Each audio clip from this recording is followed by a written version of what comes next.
I'm now in an upper section of the Muhlenberg Meadow. You can see that there's a bluebird box with a predator guard on it toward the left, and as I pan around, there's a beautiful redbud tree. Those are nice native trees in our woodlands. They never get terribly big, but they're a beautiful tree. They're a very important nectar source for our native bees. And you can see that this section of meadow has been cut down. So this is a very important way to do a couple things. First of all, we can control the spread of woody invasives by cutting down a meadow like this.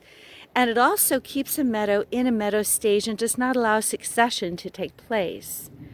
And again, here we're trying to maintain these meadows to support the bees, the birds, the butterflies, as well as all the other animals of the food chain that rely on them. And I'm going to focus on some of the plants that are just starting to reemerge here. This is a beautiful patch of bee balm coming up.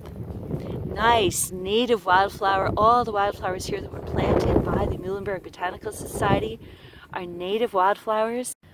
I'm now in a lower section of the Muhlenberg Meadow, lower in that it's on the floodplain of the Mill Creek. And what you can also see here is that the grasses, the native plants, are still standing. So this is an area that was not mowed. And it's really important to leave areas of meadow unmowed when you're mowing other sections. It provides some habitat and refuge for animals that might be displaced when their sections are mowed. So now that we're down on the floodplain here, I'll pan across, and you can see that there's a path and then a little woodland, and the floodplain of the Mill Creek is on the far side across an open area. So the plants that live here are really habituated to places that are typically more moist. So one great example is Joe Pye weed, and some of these tall stems like the one right here, these are the remnants of Joe Pye weed. And Joe Pye weed happens to be a very beautiful, showy, fantastic nectar source, and it tends to grow along wetland areas, along floodplains, along rivulets and marshes, all the way up almost into Boreal Canada. The plant, when it's growing and at its peak, is about 8 to 10 feet tall, and you can see right here that this seed head is way at the top of this beautiful spire. So essentially these seed heads are really important as seed sources through the winter time, and the butterflies love the Joe Pye weed as nectar sources in the summertime. So it's a great spot to find some Joe Pye weed and watch for butterflies.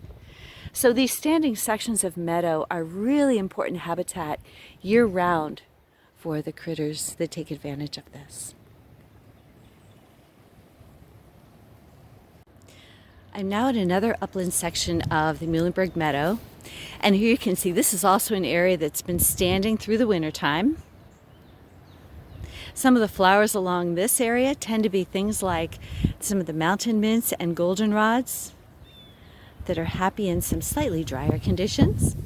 And what you can see ahead of us right here is a large pile of woody invasive material, largely black raspberry, that has been removed by members of the Muhlenberg Society. You can also see, as we move along here a little bit, and you'll probably hear the breeze in the background, that some of the areas of the meadow that have been cleared of that invasive material are now being planted with some more native plants.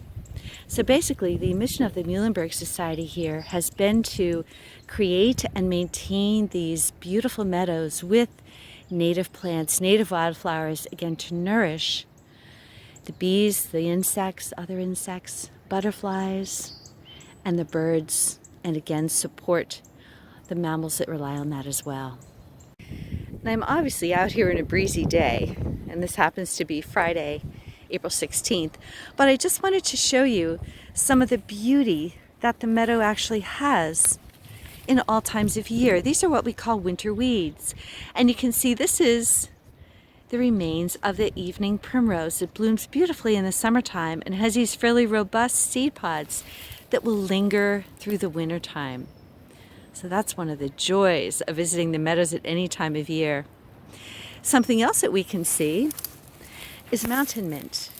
And the mountain mint is right here.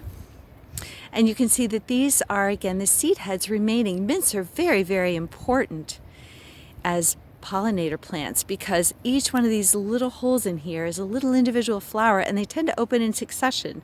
So this can provide nectar for quite a period of time over the growing season.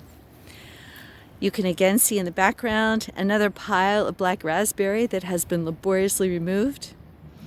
And I can pan over, you can see more sections of this meadow are greening up beautifully.